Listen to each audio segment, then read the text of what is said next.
Welcome to another space of Web3 Matters here. It's been a while.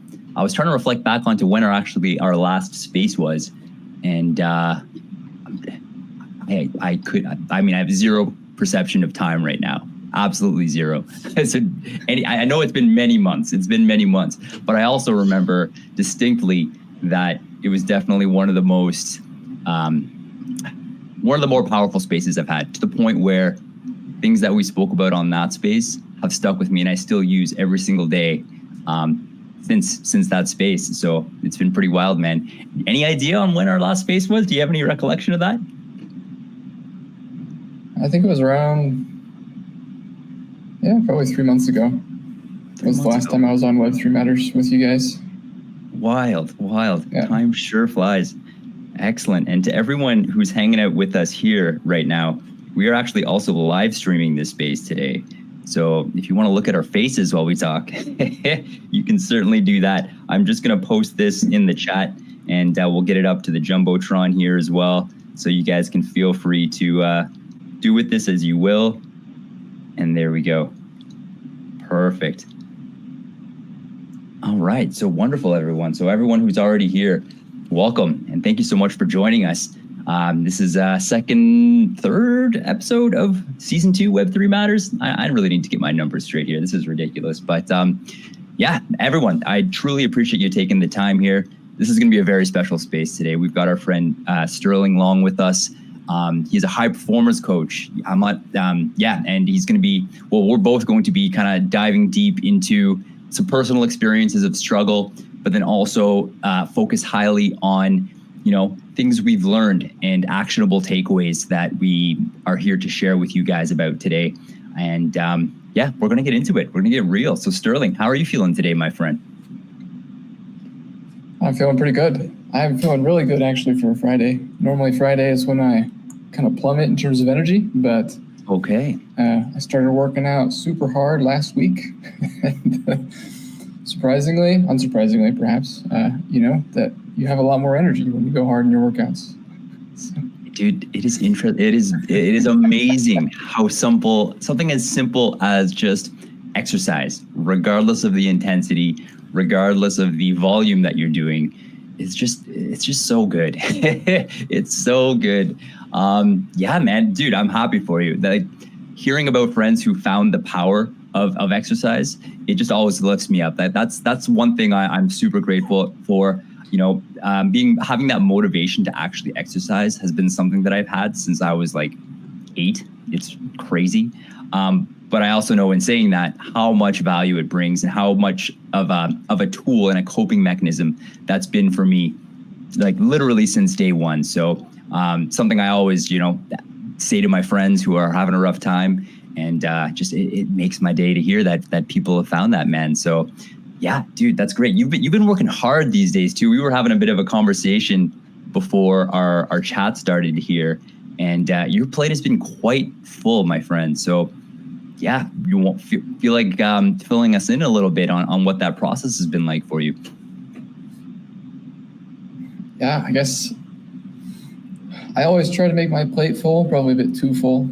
I'm someone who really enjoy having, if you kind of think of me as a truck, I feel like if I don't have a load in the trunk, I can't go, or I'm not moving the places I want to go. I don't have the traction that I need. And so I tend to overload myself quite a bit in some ways probably unhealthy, but also I feel for most of my life it has been healthy, where I just overload to increase my capacity to overcome or just take on responsibility.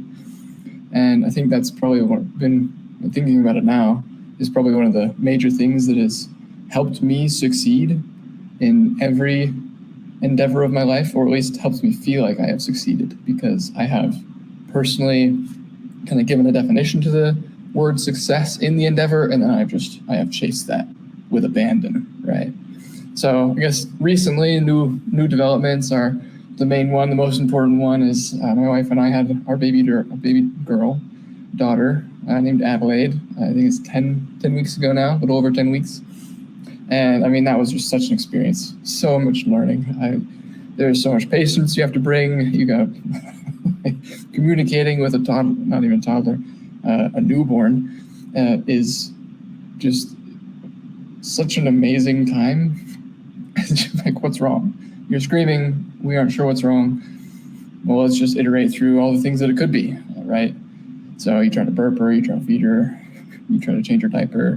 One time we found there was a hair wrapped around her pinky toe, and it was like, okay. I mean, you were screaming all day about this hair wrapped around her pinky toe. Like, the moment we took it off, she stopped screaming. It was like, oh my gosh, relief. Thank you so much. So many random things that it could be, right? So that's the most important thing that's on my plate right now, is my precious people, my daughter and my wife. And I like to say that every single thing in my life is aligned around them and aligned towards serving them with the full force and capacity of my soul. Like, I am here for them. So they're my precious people, and I'm passionate about helping them. Probably as passionate as I am about helping other people like you, Travis, other people on the stream. So that's the main thing, I guess. And secondary to that, right? Everything aligned to that is I'm pursuing just being a coach, helping people out in both life and business. Like Travis, you said, I'm a high performance coach. My goal is to help you achieve abnormal success in whatever field of endeavor you want to pursue, extraordinary health, and amazing and deep relationships. I feel like all three of those things are 100% possible. There are people who have achieved it, and I can help you get there using studies of that have mapped out the main habits that the people who have achieved it have. And so that's what high performance coaching is all about, is here are the habits that make someone a high performer. Let's help you get them so that you can have abnormal success, amazing health, extraordinary relationships. I love it, man. I love it. First of all, congratulations on your newborn. I got to meet her a couple of minutes ago here, and what a absolute sweetheart. You guys did an amazing job. You made a beautiful baby. So congratulations on that. And already there's so much alpha that you just dropped. And one of the main ones, and correct me if I'm wrong in interpreting this here, is that by shifting your focus to an attitude of wanting to serve others, in particular your wife, your newborn child, your clients, that in itself is what makes your incredibly full plate so sustainable and gives you energy in return. Does that sound about right? Oh yeah, I would say so. I've been thinking about discipline over the past little bit. I mean, I've tried to be disciplined my whole life. I feel like discipline is something we always want. I feel like lots of people say, oh, you just need to be more disciplined, right? But discipline is a hard lever to pull. It's hard to just look at yourself and say, I want to be disciplined. Point at yourself in the mirror and be like, Sterling, it's time to be disciplined today. Let's get the work done. But it's a lot easier to look in the mirror and say, you know, my wife needs me today to show up and to make money so that we can feed our daughter. And I'm going to do that. And that to me has kind of raised the necessity to act, which I think is how you pull the lever on increasing discipline, is just increase the necessity. And if you can make it more necessary, like if you can make the pain, of not doing it greater than the pain, or make the pain, how did I say that? If you can increase the reward of actually doing the thing and make that greater than the pain of not doing it, then you're going to act. So that's how I've started viewing discipline, as just a function of how necessary is it for me to show up right now. And if I can make it more necessary by tying that to my precious people, that's how I get myself to be my best in every endeavor of life. That's beautiful. Absolutely beautiful. I have so many questions. I had a complete agenda of things that I wanted to go down, tick the list, but screw it. I'm putting that paper aside, and let's keep this as organic as possible. Real quick, I just want to pivot here and welcome everyone one more time. The room is filling up. I see some absolute legends here. We've got the Wildcat Alliance. We've got Aslan. We've got the Open Chain Cell. We've got the Gentle Tornado here in the flesh. Simulations, Spranko, Bruce, I want to just shout out every single one of you. But just guys know that just you're all awesome. And everything that we're doing here with Web3 Matters, this is for you guys. And kind of great segue from there. one of the new challenges that we've been doing here is our content boosting challenge. And our call to action for you is to anyone who quote tweets this space, at the end of the space, we're going to choose one of you, take one of your pieces of content, throw it up on the Jumbotron, and we're going to get everyone to just blow it up. We've had some pretty awesome success. We've been able to give people thousands of views. So if you guys are into it, that invitation is there with absolutely zero stress or expectation. But just so everyone knows that this is something that we're trying to do as a way to give thanks back to all you guys for the amazing support here. So Sterling, let's jump back into it. So one question that came up as you were talking about this is, I picked up on the idea that adding that sense of urgency and that need is increased when the motivation or the discipline is there to do it for someone else as opposed to doing it for yourself. Why do you think it's so hard for people to just have that same level of drive to do things for just themselves as opposed to someone else? Any thoughts or reflections on that? Quite a few, actually. Perfect. I'm not sure why it is. I think it's probably just kind of baked into our DNA that we've learned as a species that to go further, we must work together. And that to work together, we need to have this mindset of, relationships, building relationships. And to build a relationship, we need to have trust between us and good energy. Those are kind of the two foundational pieces of building a good relationship. And so if I don't trust you, it's not going to work. If you don't bring good energy to the table, like I might trust you to bring horrendous energy. And in that case, I still don't want to interact with you. So we need trust, we need good energy. And if we don't have either of those things, then we're going to the relationship just won't work out. And in order to build trust, we need to have this idea of, hey, we're here to assist and help each other at some point along the way. Where if we aren't like giving and taking, right? If someone is just taking all of it, you're going to destroy the good energy. Or if someone is untrustworthy, right? They're again going to destroy the relationship. And so again, if it's just baked into our DNA that serving others, we innately recognize that that is the way to build relationships that actually serve us. And maybe that's how it all works. Again, I don't know why, but I've just found that all of those pieces, the cascading pieces of trust, good energy, trying to build those, that's how we create these relationships. And at the end of the day, that's how we build necessity in ourselves. Again, you can think of yourself as a person you can have a relationship with as well. It's like, do you trust yourself? And that's confidence. Do you have good energy with yourself? And that's maybe some humility. Meekness is a word that comes to mind, because you have complete control over you. And you hold both. You're like judge and executioner of your own self. And commonly, we more often execute ourselves than, lift ourselves up on a pedestal. Be proud of the things we've tried to do. So those are just a couple of the thoughts that come to mind as far as, building necessity by serving others, by thinking of it as an opportunity to serve as opposed to, I'm doing this for me. Right? This is fascinating. And actually, again, we were talking before we jumped on live here, and we'd both been talking about how over the last couple of weeks, things have just been seeming to be more balanced, more peaceful, feeling confident within ourselves more so than we have in a while, having an increased ability to just live in the moment and not get consumed by what will happen and what has happened. And we were kind of going back and forth on some things that may have contributed to that.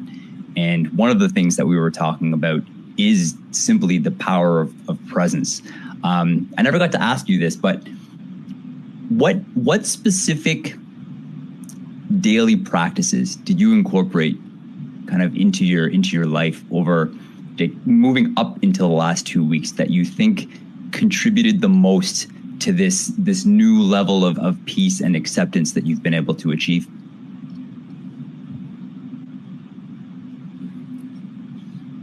Yeah, I'm not sure I'd be able to point at any specific one. I think as you start incorporating habits, I think James Clear's book, Atomic Habits, he has this graph of you have the valley of despair, and then finally you break above it, and you're like, oh, hey, it's actually working, right? And I feel like it's super easy to see ourselves in the valley of despair, especially when we restart habits over and over again. So I'd actually say it's not necessarily any one thing that I've added to the plate. It's the multitude of habits that I've been building up over the past 8 months, actually, that have finally built me into someone who is inevitable and has enabled me to believe that I am inevitable. Like, I will get where I want to go. And where I want to go is truly something that is fulfilling to me. As in, I see myself becoming a coach, being able to help people, increasing my impact, and getting paid to do that work. And that excites me because it means that I'm doing something that I really, really enjoy, which is uplifting people.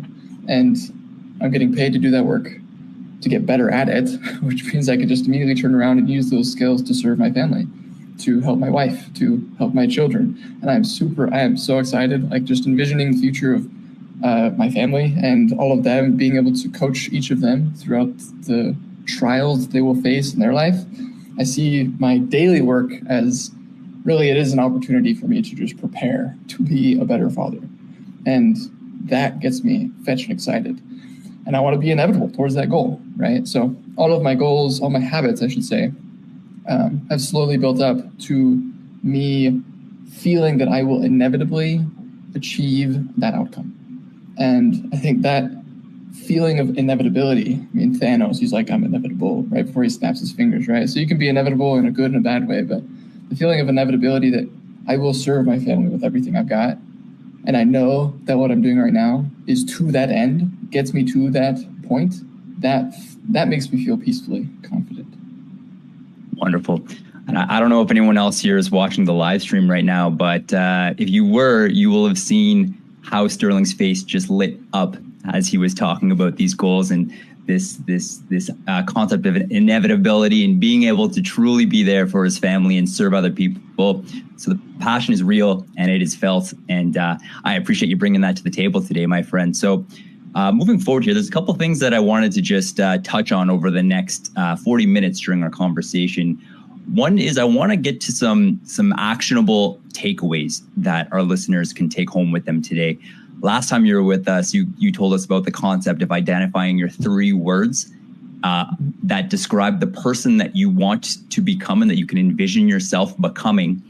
And you spoke to the power of that. And that right there is what I was talking about earlier, the one piece of our conversation that has added so much value to my life. So I'm hoping we can touch on something similar to that. If you have some sort of actionable, practical, tangible takeaway that we can leave our listeners right now. I also want to play a video clip for you. Victor Quantic, my co-host, as everyone can see, is not with us today. He's at a hackathon in Spain right now, mentoring some people, which is incredible. But he sends his regrets that he couldn't be here. He sends his love to you and to everyone who's here with us today. And he did send a video, one that I would absolutely love to share with you. I'm just going to see if I can pull it up here while we talk. And maybe while I'm doing that, I'd love to just quickly say hello to you, Aslan. Thank you for joining us today, my friend. I want to see how your day's going so far. That's what I'm talking about, Aslan. Thank you for being here once again, my friend. You always bring just a level of realness and authenticity that every single time adds so much value to the space, my friend. So thank you. Thank you to you as well, OAJ. In our brief time frame of interacting with each other, again, one of the most profound and mature and authentic people that I've had the pleasure of engaging with. So thank you for pushing these messages that are so important. And on the topic of Web3 and how that meta seems to be shifting, I love it. I'm all about it. Gone are the days of the DJ. Oh, okay. I started to say that and it didn't quite feel right coming out of my mouth because the DJ culture is still alive and well. Oh goodness, I'm still partly DJing in my heart.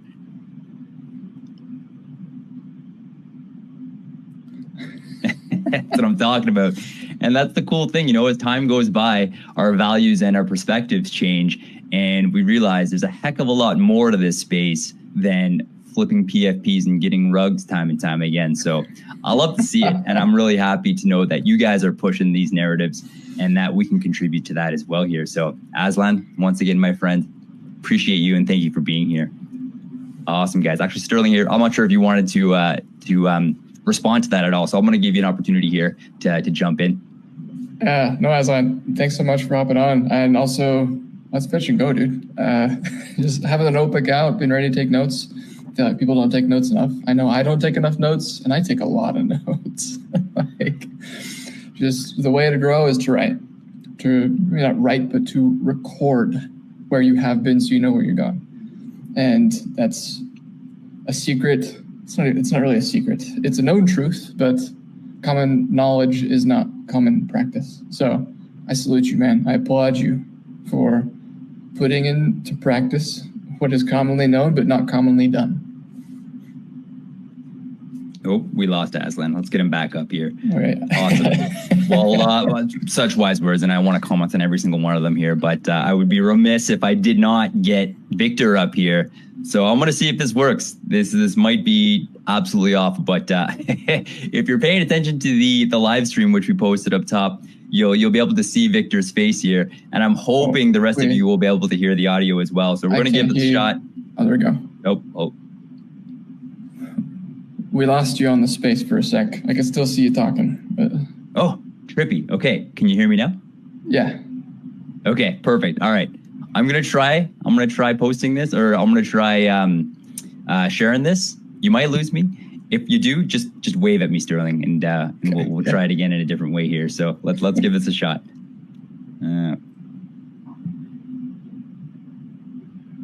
Oh yeah, that's not gonna work at all. All right, kibosh that idea. I'm gonna have to find a different way to do this. Unfortunately, sorry, Victor. Oh goodness gracious. We'll try again some other way here. But yeah, while I work on that in the back end here, I was wondering where you wanted to actually. You know what? No, I've got a couple of questions here for you, Sterling. So I want to quickly touch on. I was doing obviously some research on the work that you've been doing recently. And some of your backstory that I heard. You've been building apps since you were 11 years old. You've been building video games all the way up to cloud-based solutions for multi-million-dollar companies.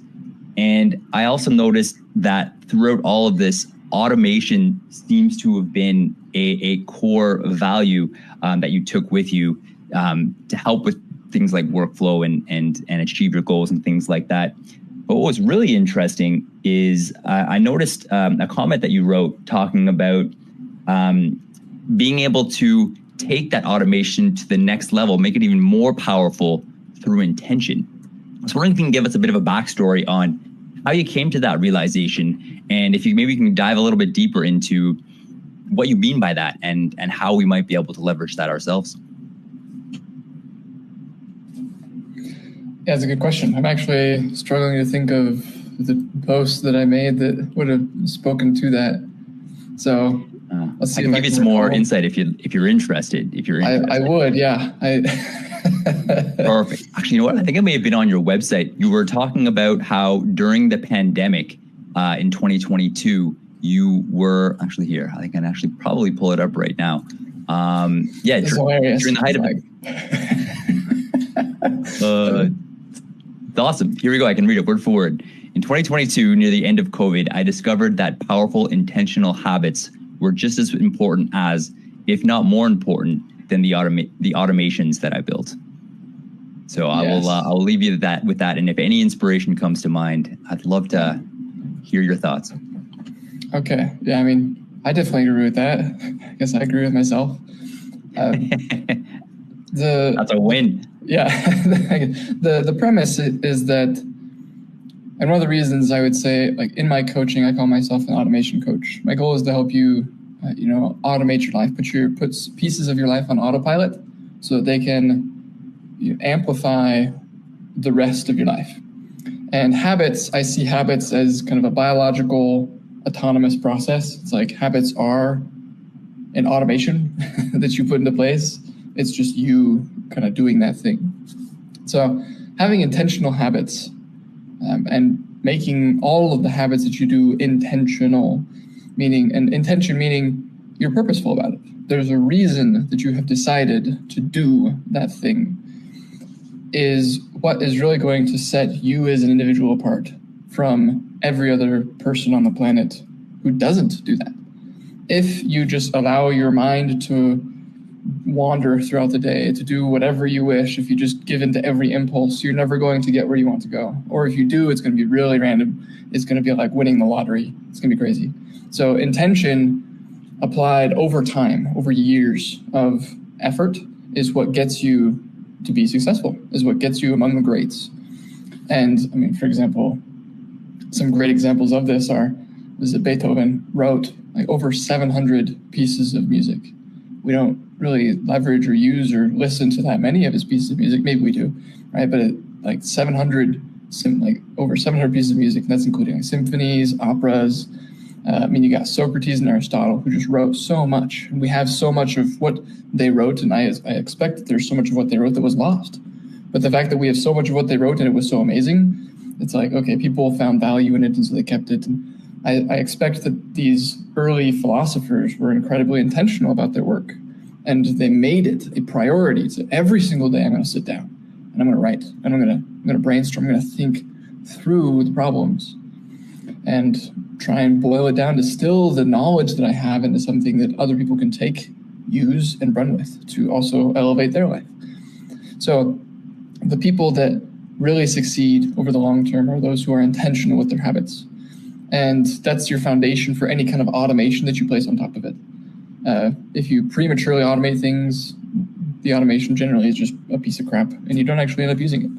Last week, I made 6 automations, and I turned all of them off because none of them did what I wanted them to do, which is just a reminder of, hey, make it a habit first, do it yourself, and then begin to get it off of your plate. So my goal as a coach is always to help you implement habits that are as close to the truth as they can possibly be, so that they are the highest impact. And we talked about this before we hopped on. I feel like if we can intentionally seek out truth, okay, principles, universally true principles, and apply and abide by those principles, we're able to progress faster than we would be able to otherwise. So intentional habits is around, like, not only are you purposeful about it, but you say, okay, here's true principles. Here's what I'm going to live by. And then I'm going to mold my habits around those in a way that suits and fits me.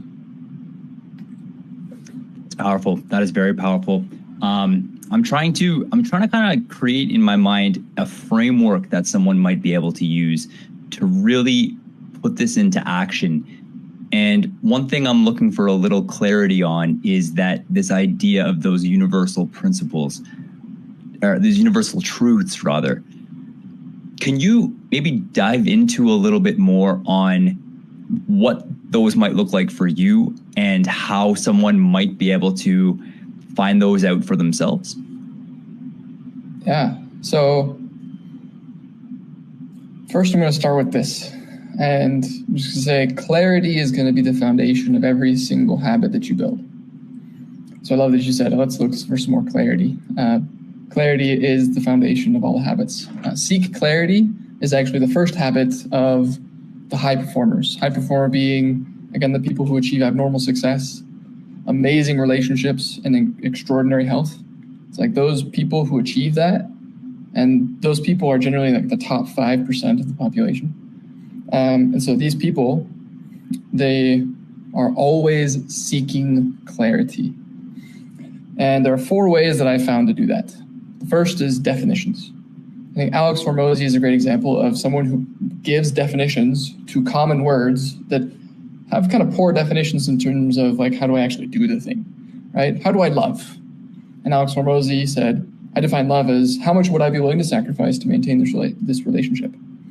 It's like that makes it way more actionable for me. And so we commonly have these words that are difficult for us to actually do, but we say we want to do them. It's like, I want to be peaceful. Okay, but how would you define the word peaceful, right? what does that actually look like for you? And so building a definition is kind of your first step to building clarity and building the definition for you. The 3 words that we went over and helped you create last time, those are an example of a definition. You've given a definition to your highest self. And so now you have an actual vision of that person and you can work towards it. You have a definition of it and it makes it actionable, something you can do now instead of just this, I want to be better. Like, what does better mean? Give a definition to what better is, and now you can start moving towards that. So the second way is so cool. Questions, right? If you can change your question. Ed Milet talks a lot about this. I love Ed Milet's questions. If any of you guys know Ed Milet, he's a G. I should love Ed Milet, man. But he's like, if you change the question, you change the thought. If you change the thought, you change the meaning. So a lot of the meaning we ascribe to life is because of the questions we ask ourselves. And so if the question is, woe is me, like, why did this happen to me? Why is this happening? Right? I feel like a lot of people ask this during COVID. Why am I locked in my house? Why? The thought that comes out of it is like, I'm the victim, right? We tend to enter into this victim mentality if we ask ourselves the wrong questions. And that's the meaning that we give to life. It's like, oh, I'm a victim. Like, there's nothing I can do. But if you change the question you ask yourself at the very beginning is, what is within my control here? What can I do? Then you can changes the thought and you begin to craft new meaning. It's like, I have control. I can claim responsibility for the things that I do in life. And responsibility is a prerequisite for freedom. A lot of people don't like that. I feel like that is a horrible thing, or just many people wouldn't necessarily agree with that, but it's true. Viktor Frankl talks a lot about that, how responsibility is a prerequisite for freedom. You cannot be free without responsibility. So those are just 2. You got definitions, you got questions. And I can keep going if you want me to, but. Oh man, yes, I would love to keep going. I think it might be helpful though if we took a pause and just highlighted everything that you just said, because there was some, like, I had, I think, 4 different aha moments as you were talking there, and I also became reinvigorated about those points that you saved with us, that our last space here. First of all, hugely admire that you quoted Viktor Frankl. Correct me if I'm wrong. He was the one who wrote that book. He was the psychologist who was imprisoned in Nazi Germany and spoke about his own experience from the objective perspective of someone who is trained with a psychological background, and talking about things like resilience, purpose, all of these, just like you said, crucial truths that people carry with them throughout their lives, and was one of the most impactful books that I've read. So definitely gratitude for bringing his name to this space right now. I also love those 2 points that you spoke, and it reminds me of, maybe I'll share a story to kind of highlight the second point that you did of changing the question, changing the question. And that one was incorporated with the idea of responsibility being a prerequisite for freedom, which also hits hard, like so hard. So just to kind of to bring this to light here, I've been very vocal and open about my own personal history with struggle and mental health. I am still diagnosed and still struggle with PTSD, and I've been really trying to heal through this journey for the last 3 years now, which is wild to say out loud. But the one single instance that had the most profound positive effect on my healing journey was literally a moment, and I don't even know what instigated this thought, but I just, in that moment, made the decision to take responsibility for my own healing and stop putting that pressure or responsibility or that expectation on anyone else. Before doing this, I had that victim mentality. I felt like crap that my psychologist didn't fix me. I felt like crap the work wasn't supporting me more.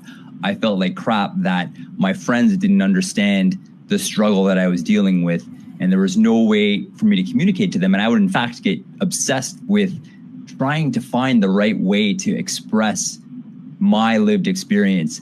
And that was not doing me any favors. I hit plateaus. I was not progressing anymore with my healing. fear also played a huge role in just not even wanting to do it anymore. It was hard. It was stressful, and I didn't want to feel that anymore. But the moment that I made that decision to take responsibility for myself, everything switched. I welcomed that fear as an opportunity to grow so that I could be there, a stronger, better presence for my wife, so that I could be a better presence for myself. I no longer waited for my appointment with my psychologist to start moving forward. I took responsibility to do my own research, to do my own reading, my own writing, my own mindful meditation. That one single aha eureka moment just made me a better person. So I'm really happy to share that with you guys here, because the amount of alpha, and I'll throw that Web3 term out there because this is why we're all here, is so incredibly real. So responsibility is the prerequisite for freedom. Do not fade that, my friend. So Sterling, as I'm saying this, I'm curious to know what's been coming to your mind on this topic. I see you fist pumping in the air. I see you getting super excited about that, and I love it. So I'm going to send the mic back to you, and I just love your reaction to that. No, yeah, I mean, for me, it's a very similar experience. So I've never experienced PTSD, but I did struggle with pornography for many, many years. Probably since I was like 13 or 14, I think. That's when I first kind of fell into it. I mean, it's super easy to find pornographic content. And I mean, for me, it was very shameful, right? Shame. Brene Brown is a researcher on shame, and she says that shame is the fear of disconnection. And I think, again, giving definitions to words, I feel like that's a very apt definition of what shame is. Because if you do something that you're ashamed of, you're afraid to let others know about it because you are worried that they might, become cold towards you, that they might disconnect themselves from you. And, sometimes that might be true. But I'm going to say that in the grand scheme of things, it almost is never true. Like the things that you are ashamed of likely will, and if you share them, right, offer vulnerability, it's going to strengthen those relationships as opposed to destroy them. Unless you've done something incredibly wrong, which I think is, again, less than 1% of cases. So for me, it's taking responsibility for my struggle with pornography and saying, like, this is me. I accept that I have done these things. I'm still ashamed of them. I'm still afraid of the disconnection, but I don't fetch and care. And those 3 words that I helped you guys discover, like mine, are fearless, loving, and joyful. And the day that I decided that I wanted to be fearless, that day, I met my wife. Literally every single door that needed to open in my life opened on that day because I had decided that I was going to be fearless. And fearless, my definition of fearless is I will act in spite of fear. I think I might begin changing that definition a little bit to be I will use fear as a guiding light to know what I need to do next. Because I feel that if I'm afraid of something, it means that it's a challenge for me. It's an unknown. And because it's an unknown, it means that's probably the place of greatest learning and progress.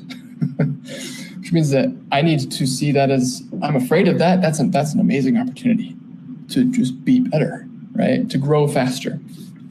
And I'm obsessed with my expansion of self. And so using fear as a guiding light to know what I need to do next is probably a good way to describe it. So, but taking responsibility of, here are my 3 words, I decided those. And this is one way, for example, that you can increase necessity, your need, the psychological need that you have to act, is by giving yourself that definition. Like if you give yourself that definition, that like spurred me. It was like, I have this definition. I'm not that. I struggle with pornography. My inability to share it with others was the complete opposite of the definition I had just given myself. And it was like, okay, I either need to change or I need to suffer the immense emotional trauma that is caused by, I know who I should be, I am not acting as that person. Which that dissonance, that cognitive dissonance, creates emotional trauma, creates emotional pain that I felt for years. So, right, I made that change. I took responsibility, and all the doors that needed to opened. That's amazing, man. First of all, thank you for having the courage to be real with us today and sharing your history. That precisely is what we need more of in this space. And I cannot stress enough how much that means to us for you to be able to connect with us that way. But then also the value in doing just that. Deciding to talk openly about my own personal struggles led me to owning and being empowered by them. And it's awesome to see that you're in a place now where you can talk shamelessly about the things that used to bring you shame. I think that's amazing. The other thing there that I really enjoyed, freedom. Exactly. That's so funny. My wife and I were talking about being Braveheart for Halloween this year, so that really hits. I don't know if anyone in the audience is going to get that reference right now, but here we are. I love that. I love that idea of switching your perspective of fear to one as kind of a guiding light to kind of signal to you that you are on the right track. We were talking about this beforehand as well, reshifting our mindset when it comes to the idea of, wow, I totally just lost my train of thought. My goodness. Oh, obstacles. There we go. Reframing the idea of obstacles, which very well for so many people, and for me included still to this day, is fear. If the one thing that I've learned is you cannot get rid of the fear itself, but what you can control is your reaction to that fear. So if you can feel that fear, acknowledge it, recognize it, you can then work from there. And I love the perspective that you're taking is instead of having that fear response from your fear, which inevitably can lead to that victim mentality and all of these other things, you are almost, and let me know if this resonates, you're making that reaction to one of drive, of motivation, of upliftingness, of empowerment. And I just think that's super cool. Does that sound like it kind of hits that point that you're trying to make here, or am I way off? For sure. I mean, part of my identity, I believe, again, going back to definitions, right? It's all about definitions. And I feel like our definition of self is what creates this necessity to act, to be best, our best self. And for me, I feel that one of the beliefs that I have about myself is that I will grow. I will seek to learn. And I will do whatever it takes to do that, as long as I'm not sacrificing my precious people. And since I have this identity, it's okay, that identity turns fear into an opportunity as opposed to an obstacle. It's fear now, if I've given the definition of fear, is it's a guiding light to know what is most unknown in my life right now. And what is most unknown is the greatest opportunity for learning, which means that I need, as part of my identity, that is where I need to be, right? Being on these spaces is where I need to be. It's probably one of the most scary things that I could do right now as an individual, which means I will fetch and do it. I will show up. I will be here. I will be happy. I'll bring the joy, right? Fearless, loving, joyful. I'm going to be here. I'm going to bring my best self. And this is where I'm going to learn, because this is where the most learning will happen, because it's right now, it's the thing I'm most afraid of. Oh, excuse me. It's the thing I'm most afraid of. Gesundheit. Yeah. Thank you for sharing that. That's I'm all fired up here again. You are bringing the energy today, Sterling. So just being cognizant of time, you have about 10 minutes left before you need to go. I just want to quickly kind of summarize the main takeaways that we've spoken about before. I want to give you the mic one more time to see if there's any kind of actionable last or final takeaways that we could leave with our audience today. And then I'd love to open the floor and see if anyone has any questions or experiences they'd like to share. So I want to fit all of that in here in the next 10 minutes, if that sounds good there, Sterling. So far, the actionable takeaways are the two big ones fall under the category of clarity, the power of clarity as a catalyst to make the work that you do with your intention more powerful, more efficient, more profitable, more rich. And so the first one was creating definitions as a means to get clarity so that you can have those targets clear as day, and it makes it that much easier to do the work necessary to get there.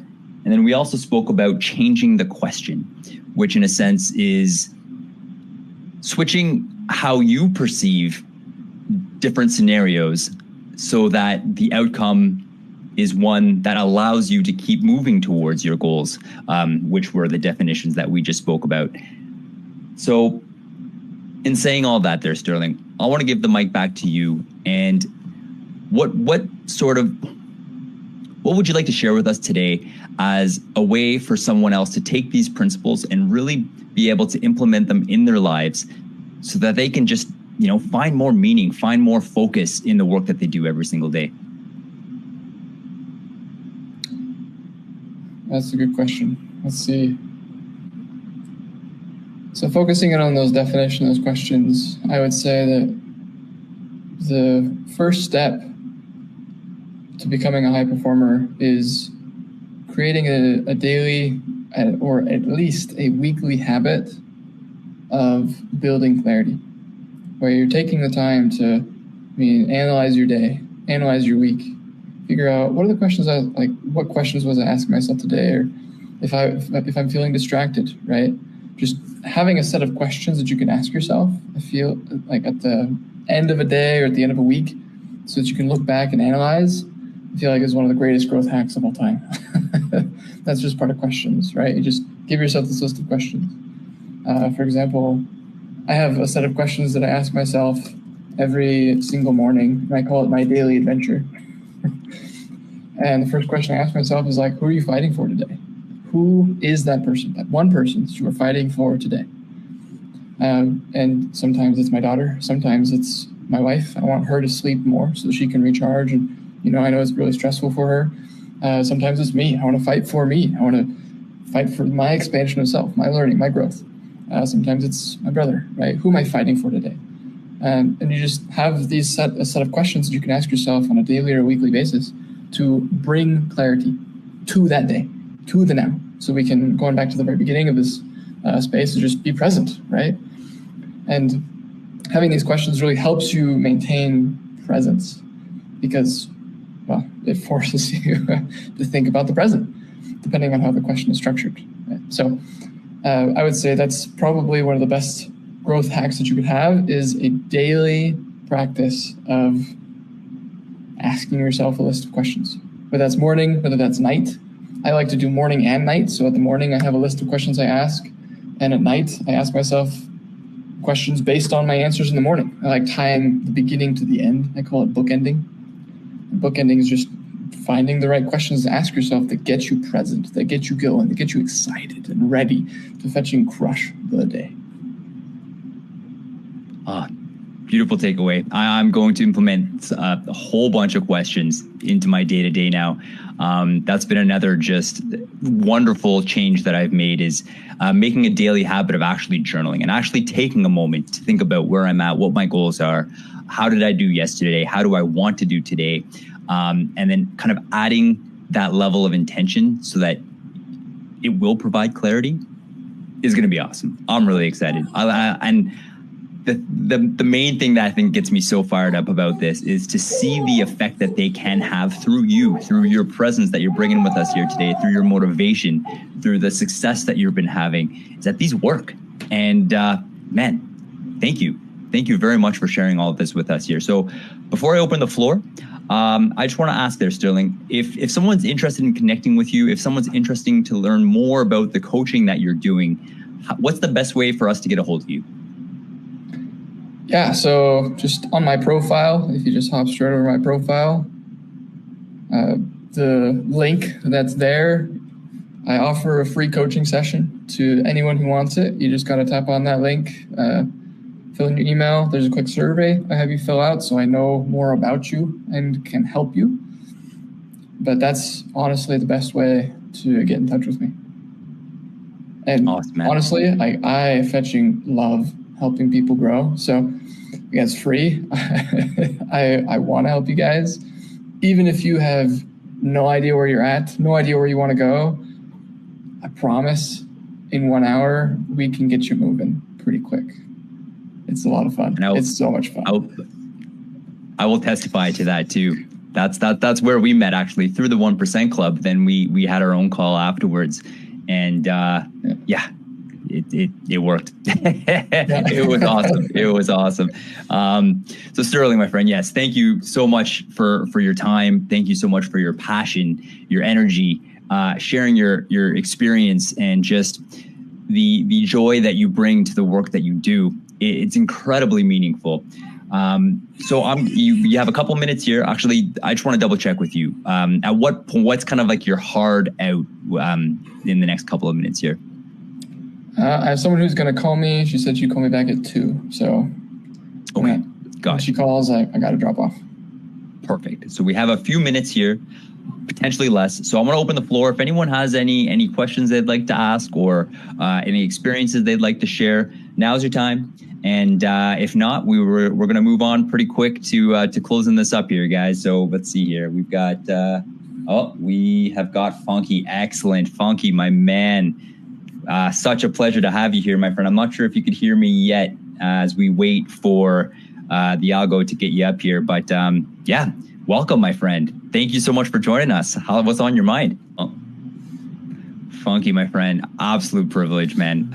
Dude, yeah, any opportunity to connect with you I will jump on that opportunity. So thank you for joining us. Thank you for giving us your sincere, wonderful take. I'm definitely going to check out that book, Feel the Fear and Do It Anyways. That is definitely something that I think will bring me personally a ton of value, especially dealing with PTSD right now here, my friend. So thank you from my heart. I appreciate you being here, and I appreciate you sharing that with us. And of course, any feedback you want to share about what you might see, by all means, let me have it.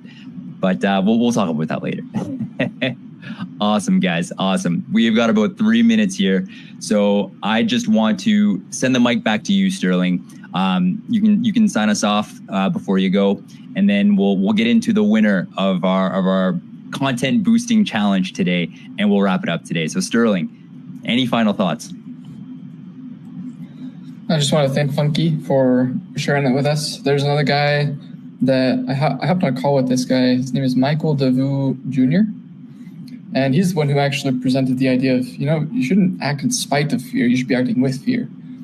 So like feel the fear and do it anyways kind of aligns with that. So that tracks. Like, I appreciate it, Funky. Thank you. More resources on that would probably be good, because I definitely have treated fear as as an opponent, and only recently have I begun treating it as, you're my ally. You're here to show me where I should go. So, love it. Aslan, I hope you've been taking notes, man. I hope the rest of you guys have been taking notes. Again, I feel like that's one of the greatest growth hacks of all time, is just tracking, recording where you've been so you can know where you're going. And that's the way to build questions. That's the way to build your definitions, is by recording what you feel, what you think, the questions you have, so that you can consistently grow. That's what makes you inevitable. And just the one invitation I have for all of you is, if you don't have it already, the daily practice of journaling, I encourage you to build it. And if you need help, one of the best apps that got me into daily journaling actually is called Growth Day. It has a set of questions. It's like morning mindset. You just smash that button. It has a set of questions you can answer, and that helped me just get so much better at journaling. It's so much easier when you're not staring at the blank page, like, what do I write? Again, having that question helps you just immediately jump into, oh, right, okay, I'm doing this, I'm doing that. Here's what's weighing on my mind. There's just a lot of power. There's so much power in good questions. So, Sterling, I'm moved. I'm so heartfelt. It's the realness and authenticity and the passion, again, that really just brings the delivery of your message so much further. So once again, my friend, thank you so much for taking the time. Definitely look forward to keep in connection with you later on in the future. Once again, you've outdone yourself. Victory. Hope you have a wonderful rest of the day, my friends. And yeah, you're crushing it. So please keep it up. Yeah. Likewise. Thanks so much, guys, for hopping on. I really appreciate your time. I honor you. I respect you. Trav, you're a beast. Let's fetch and go, man. Let's do it. Friday. Let's have an awesome weekend. Let's enjoy the life. Let's do it, man. Oh, the impact that we will definitely be having more spaces if you're into it, because I'm feeling pretty freaking awesome, and I can feel that many people with us here are feeling the same vibes here. So awesome, guys. Excellent. We are just about to wrap it up, but before we do, I've got the winner for us here. It is Elle, the one and only person who quote tweeted this space. So I'm about to take her GM post. We're going to share it up on the Jumbotron. And then I would love everyone to go and engage the crap out of this tweet here. I want you to retweet it. I want you to quote retweet it. I want you to comment on it, like it, and bookmark it. And let's blow this out of the water. This is for you. This is all for you guys as a way to show our appreciation for the support that you give us, for the motivation that you give us to work harder, to continue to just bring as much possible value and learning to all of us so that we can all reach our goals. And the last thing that I'll leave with everyone here is that we've just launched our second issue of our newsletter, Growth Bites, just on Wednesday. And there's a lot of really good stuff in there. We went deep into the concept of yield farming. We're going to be doing a 2 to 3 part series on how you can actually start yield farming in a safe and profitable way. And we, of course, consulted with Jake Call, who's a remarkably successful investor, and he coaches clients. And he's been giving us a ton of awesome insight and resources for that. And then we also have a part about personal growth there. So count next week on us including a amazing summary of the space that we had today, plus some other resources to help you continue to grow as a person. And then we also like to include a lot of actual practical tools, whether that's an AI app to help increase your workflow, whether that's a community to join, whether that's something about a particular marketable skill like copywriting, content creation, brand building, marketing, any of these different things. So we really look forward to getting that out to you as a means of gratitude once again, and then with the intention of if we don't all make it, none of us are going to make it. So let's freaking go. So on that, guys, that's it. I just want to thank you once again for taking the time to hang out with us today. Sterling, you're an absolute legend, and I wish you all the best. And to everyone else with us here today, much love to all of you, and can't wait to see you next week and on the timeline. So have a wonderful rest of your day, guys. Much love.